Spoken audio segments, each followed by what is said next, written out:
Artinya, tidak ada nabi dan rasul yang buta huruf, pasti melek aksara. Karena tugasnya adalah menuliskan firman Allah di kitab Allah sendiri. Yang menulisnya manusia, tapi berdasarkan perintah dan otoritas penuh dari Allah. Anda tahu bahwa Musa menuliskan firman Tuhan itu juga atas perintah dari Allah, ya. Anda bisa buka Keluaran 34 ayat 27, ya. Keluaran 34 ayat 27, ya. Bahwa semua nabi dan rasul itu diperintahkan untuk menuliskan firman itu di dalam sebuah kitab. Artinya, tidak ada nabi dan rasul yang buta huruf, pasti melek aksara. Karena tugasnya adalah menuliskan firman Allah di kitab Allah sendiri. Ibu Rina, yang saya percaya akan sangat memberkati kehidupan kita, dan saya percaya akan menguatkan banyak orang, dan saya juga percaya akan membuat orang diteguhkan apabila yang menonton ini sedang ada di persimpangan, yang ada di dalam kebimbangan, atau ada di dalam keraguan-raguan. Atau mungkin juga yang mau meninggalkan Tuhan Yesus. Dengan adanya penyampaian ini, saya pikir Anda perlu hentikan Anda punya niat, perlu Anda hentikan Anda punya langkah, karena tidak ada kebenaran selain daripada Injil dan Alkitab itu sendiri. Ya, puji Tuhan, saya sapa dulu Ibu Rina. Shalom Ibu, gimana kabar? Malam Pak, puji Tuhan, ya, kabar baik. Ya, puji selalu Tuhan dalam Ibu. perlindungan Tuhan. Amin, amin, amin. Ya. Baik Bu, nanti setelah Ibu menyampaikan beberapa penjelasan tentang pemahaman Ibu terhadap firman Allah, terhadap firman Tuhan atau terhadap Alkitab itu sendiri, untuk ruang dan waktu kami serahkan kepada Ibu Rina untuk memberikan penjelasan kenapa Ibu mengatakan bahwa Alkitab itu adalah satu-satunya firman Tuhan. Ya, monggo Bu, silakan Bu disampaikan kesaksiannya. Ya, terima kasih Pak Yusuf. Selamat malam saudara-saudaraku dimanapun berada. Selamat malam Indonesia, dan mungkin ada yang di luar negeri saat ini ya berada di sana, dan selamat siang atau selamat pagi. Dalam kesempatan ini kami memilih satu tema, yaitu bahwa Alkitab adalah satu-satunya kitab firman Allah. Ya, hal ini harus diyakini betul-betul oleh seluruh umat percaya bahwa tidak ada kitab Allah, tidak ada kitab firman Allah di luar Alkitab. Ya, dan ini harus menjadi satu keyakinan yang teguh, yang penuh bagi setiap orang percaya. Mengapa? Mengapa hal ini penting untuk kita bahas? Karena Alkitab itu adalah dasar dari iman kekristenan, ya, yaitu yang menjadi standar, satu-satunya standar dalam iman kekristenan. Semua iman kita didasarkan kepada firman Tuhan di Alkitab. Tidak ada firman Tuhan di luar Alkitab, baik lisan maupun tulisan. Ini harus diyakini betul-betul, ya. Nah, Alkitab itu adalah firman Allah yang diilhamkan oleh Allah kepada para penulis Alkitab. Ya, seperti kita tahu bahwa Alkitab itu ditulis oleh lebih dari 40 penulis Alkitab di Perjanjian Lama, ya, dan di Perjanjian Baru. Nah, mereka yang menulis Alkitab ini hidup di zaman yang sangat berbeda, ya. Mungkin rentang waktunya bisa ribuan tahun, ya. Tapi mereka dalam menulis firman Allah di Alkitab dari kitab Kejadian 1 pasal 1 ayat 1 sampai kitab Wahyu 22 ayat 21, itu terlihat di sana ada keselarasan, ya.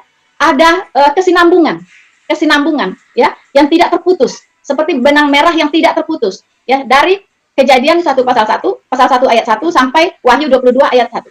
Ayat 21. Itu betul-betul satu yang utuh, firman Allah yang utuh, ya, dan tidak terputus.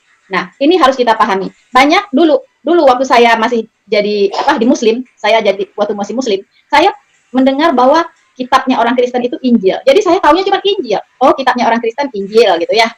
Ternyata setelah saya berada di dalam iman kepada Yesus Kristus dan saya mulai membaca Alkitab ya di tahun 2004. Di situ saya baru tahu bahwa Alkitab itu bukan cuma Injil di dalamnya, tetapi keseluruhan dari kitab firman Allah. Mulai dari Taurat Musa, kitab para nabi, kitab Mazmur, dan Injil. Ya, jadi itu utuh, satu kesatuan kitab firman Allah dari pertama sampai yang terakhir, gitu, menjadi satu di dalam satu buku yang disebut Alkitab, atau dalam bahasa Inggrisnya the Bible. Ya, nah, kenapa disebut Alkitab? Karena dulu, ya, begini, bahasa Indonesia ini kan banyak ya kata-kata saduran dari bahasa Arab, ya kan? Makanya disebut Alkitab, ya, atau bahasa Arabnya Kitabullah, gitu ya. Nah, itu nggak masalah, ya. Jadi jangan pelit juga ya kalau Alkitab ini disadur dari bahasa Arab. Oke-oke aja gitu, nggak ada masalah. Mau sebut Bible, mau sebut Alkitab, boleh-boleh saja. Nah, jadi Alkitab itu sudah di lockdown, ya. Saya tekankan lagi bahwa Alkitab dari Kejadian 1 pasal 1 sampai Wahyu 22 ayat 21 itu sudah di lockdown oleh Allah, ya. Jadi sebelum kita di lockdown oleh corona dulu ya, sekarang ini, tapi Tuhan sudah melockdown Alkitab lebih duluan. Supaya apa? Supaya tidak ada lagi virus yang masuk ke dalam Alkitab, ya, yaitu virus-virus penyesatan yang bisa memutarbalikkan firman Tuhan. Ya, nah ini bisa kita baca ya di Wahyu 22 ayat 18 sampai 19. Ya, bahwa Alkitab betul-betul sudah dikunci, sudah di lockdown oleh Allah sendiri. Akan saya bacakan Wahyu 22 ayat 18 sampai 19. Aku bersaksi kepada setiap orang yang mendengar perkataan-perkataan nubuat dari kitab ini. Ya, jika seseorang menambahkan sesuatu, garis bawahi, jika seseorang menambahkan sesuatu ya kepada perkataan-perkataan ini, maka Allah ya akan menambahkan kepadanya malapetaka-malapetaka yang tertulis di dalam kitab ini. Ya, berbahaya sekali. Ya, jangan sampai seenaknya menambahkan sesuatu ke dalam Alkitab. Ya, akan diambil, ya, akan ditambahkan kepadanya malapetaka yang tertulis di dalam kitab ini. Dan jikalau seseorang mengurangkan sesuatu dari perkataan dari kitab nubuat ini, maka Allah akan mengambil bagiannya dari pohon kehidupan dan dari kota kudus seperti yang tertulis di dalam kitab ini. Jadi sanksinya sangat-sangat berat bagi orang-orang yang mau menambah-nambahi Alkitab, menambah-nambahi firman yang ada di Alkitab, atau mengurang-urangkan firman yang ada di Alkitab. Karena sudah di lockdown. Ya, disebut juga dikanonkan, dan kanonnya adalah kanon tertutup, tidak bisa lagi ditambahi, tidak bisa lagi dikurangi. Dengan kata lain, setelah Alkitab selesai ditulis, tidak ada lagi kitab Allah setelah itu. Allah tidak pernah berfirman lagi, ya. Allah sudah berhenti berfirman sampai kitab Wahyu ya 22 ayat 21. Kemudian Allah berdiam diri, diam tidak berfirman sama sekali selama 400 tahun sampai Tuhan Yesus datang. Ya, jadi selama 400 tahun vakum, Allah tidak berfirman sama sekali. Kemudian Allah datang menjadi manusia, yaitu Tuhan Yesus, untuk menjalankan misi keselamatannya yang sudah dia janjikan kepada Adam saat Adam jatuh ke dalam dosa. Nah, itu harus dipahami betul-betul, ya. Kemudian, mengapa Alkitab disebut Perjanjian Baru dan disebut Perjanjian Lama? Ya, ada Perjanjian Lama, ada Perjanjian Baru. Ya, Perjanjian Lama itu dari Kitab Kejadian sampai Kitab Maleakhi. Ya. Nah, Perjanjian Baru dari Kitab Matius sampai Wahyu. Ya, kenapa disebut Perjanjian Lama? Karena kedua-duanya berisi janji Allah kepada umat manusia. Apa janji Allah di Perjanjian Lama? Allah berjanji untuk menyelamatkan umat manusia yang jatuh ke dalam dosa, yang sudah terpisah dari Allah karena dosa. Dan itu Allah berjanji akan kirim juru selamat untuk menyelamatkan umat Allah yang sudah terhilang ini. Ya, nah itulah janji Allah di Perjanjian Lama. Dan dengan diperintahkannya ibadah simbolistik, ritualistik, jasmania, yaitu ibadah korban domba. Kenapa ibadah korban domba? Karena upah dosa adalah maut. Ini harus ada cucuran darah untuk menebus dosa tersebut. Ya, nah itulah juga kenapa pengorbanan yang dipersembahkan oleh Kain ditolak oleh Allah, sementara pengorbanan Habel berupa domba itu diterima oleh Allah. Karena Habel melakukan seturut dengan rencana Allah, di mana domba adalah simbol dari Sang Juru Selamat yang akan datang. Sementara Kain mempersembahkan buah-buahan, itu tidak ada hubungannya dengan Juru Selamat yang akan datang.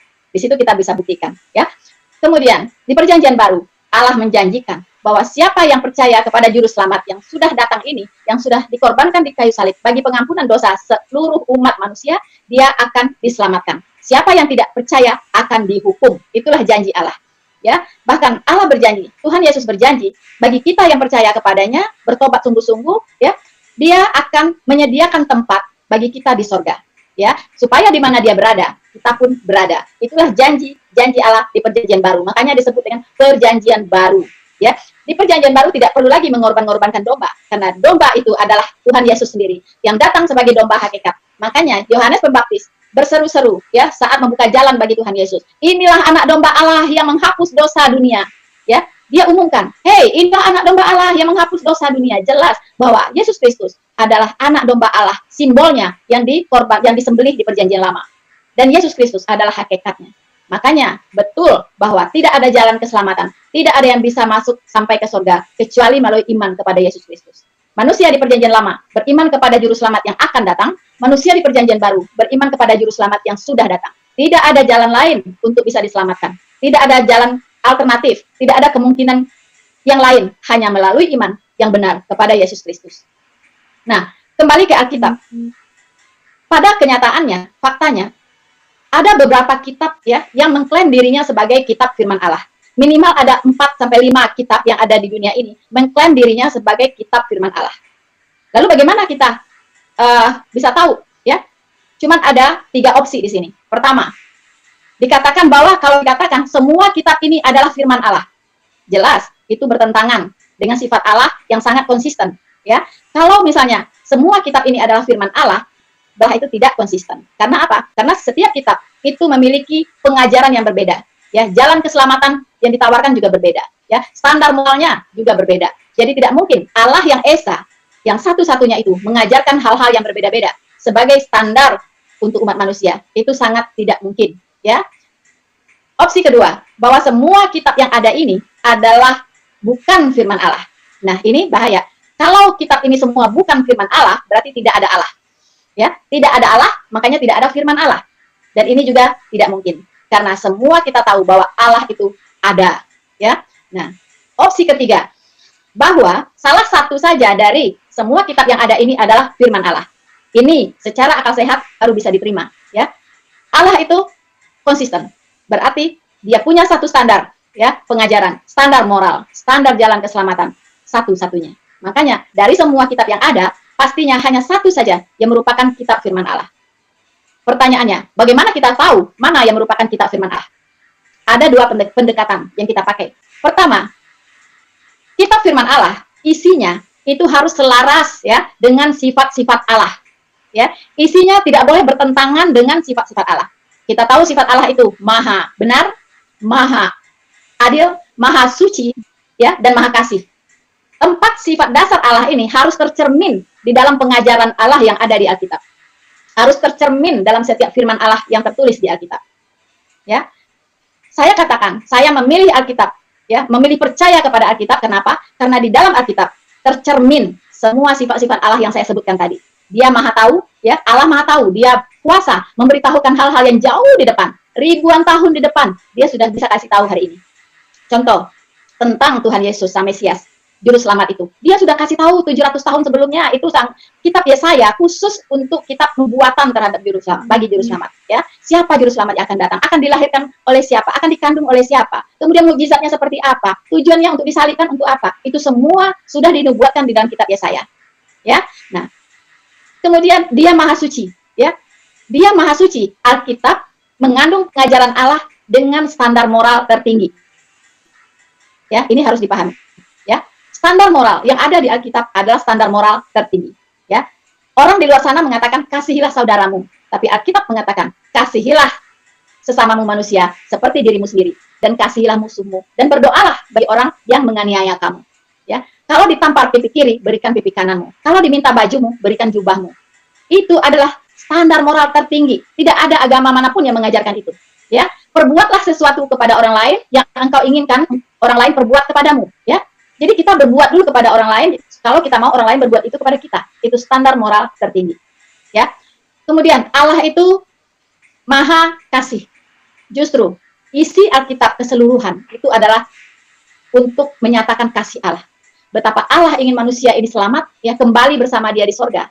Ya, Dia tahu tidak ada seorang pun yang bisa menyelamatkan dirinya, karena iblis itu juga sangat gencar menyesatkan orang. Jadi tidak ada manusia yang bisa terbebas dari dosa. Sementara dosa, setetes dosa pun tidak bisa menghampiri sorga yang maha kudus. Ya, sorga itu maha kudus. Semua yang najis, semua yang keji itu tidak bisa menghampiri sorga kita. Ya, jadi bagaimana caranya supaya manusia ini bisa dikuduskan, supaya dilayakkan untuk masuk ke dalam surga Allah? Tidak ada cara lain kecuali Allah sendiri yang turun tangan untuk menyelamatkan manusia. Ya, Allah yang datang kepada manusia. Ya, tapi sayangnya tidak banyak orang yang mengenal Dia.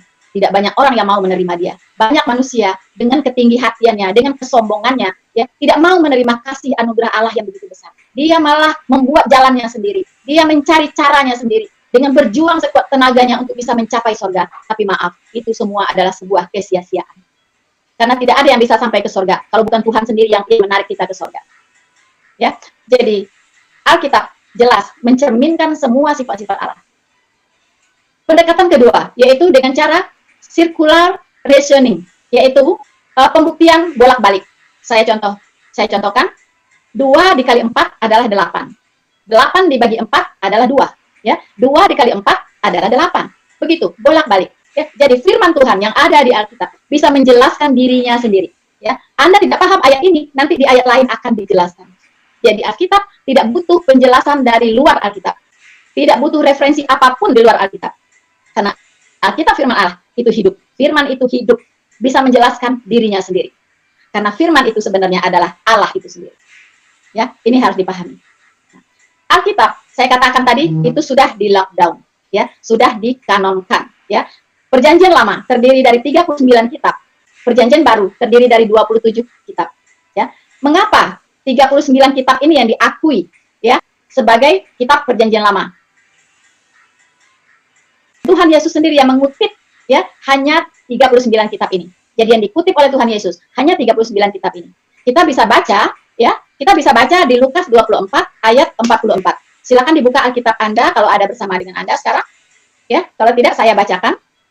Lukas 24 ayat 44 ya. Inilah perkataanku ya yang telah kukatakan kepadamu saat aku masih bersama-sama dengan kamu ya. Bahwa harus digenapi semua yang tertulis tentang aku ya di dalam kitab Taurat Musa, di dalam kitab para nabi dan kitab Mazmur. Inilah perjanjian lama. Berjumlah 39 kitab. Semua menulis tentang Yesus.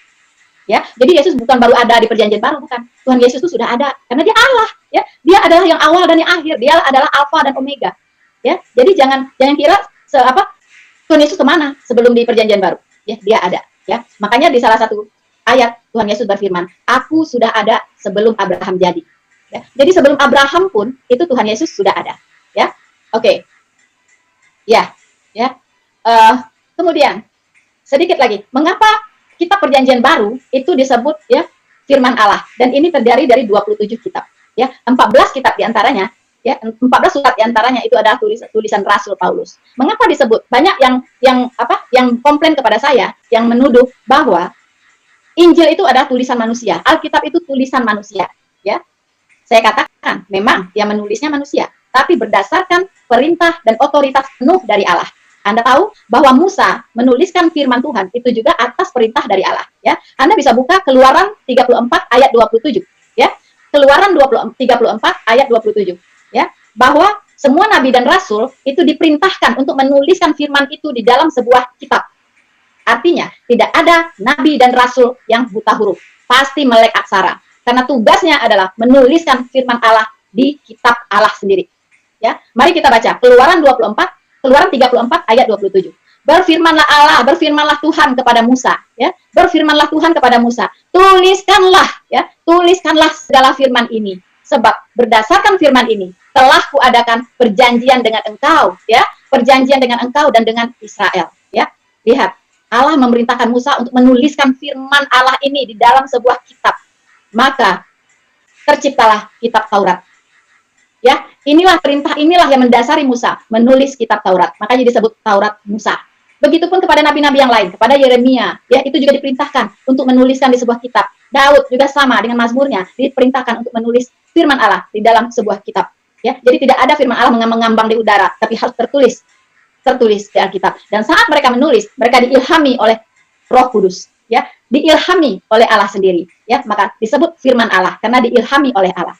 Lalu perjanjian baru itu pun ya harus ditulis ya, semua firman ditulis ya. Makanya ada tertulis, saya lupa ayatnya, bahwa semua firman yang tertulis ini ya itu berguna untuk mengajar, berguna untuk membawa orang kepada seluruh kebenaran ya.